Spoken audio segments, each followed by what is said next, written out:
बिस्मिल्लाहिर्रहमानिर्रहीम। अस्सलाम वालेकुम।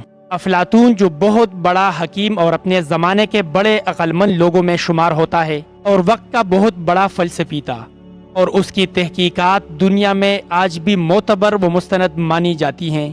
कहा जाता है कि वो हज़रत मूसा अलैहिस्सलाम के ज़माने का था।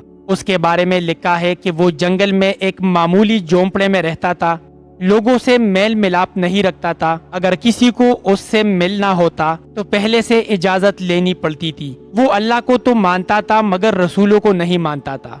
हजरत मूसा अलैहिस्सलाम से एक दफा उसकी मुलाकात भी हुई थी। हजरत मूसा अलैहिस्सलाम ने उससे कहा कि मैं अल्लाह का नबी हूँ, मेरे ऊपर ईमान लाओ। तो उसने कहा कि मेरा एक सवाल है, वो ये कि फर्ज कीजिए कि अल्लाह ताला तीर फेंक रहा है और बंदों की जानिब फेंक रहा है और बंदे उसका निशाना है, और अल्लाह के तीर ये मुसीबतें और परेशानियां, बीमारियां और हादसात हैं। अगर बंदे अल्लाह ताला के इन तीरों से बचना चाहें तो क्या तरीका है? हजरत मूसा अलैहिस्सलाम ने उसके सवाल पर फिलबदिया जवाब दिया कि तीर फेंकने वाले की बगल में बैठ जाओ, इसलिए कि तीर फेंकने वाला तो सामने तीर फेंकेगा, अपनी बगल में नहीं फेंकेगा। मतलब ये था कि अल्लाह के करीब हो जाओ।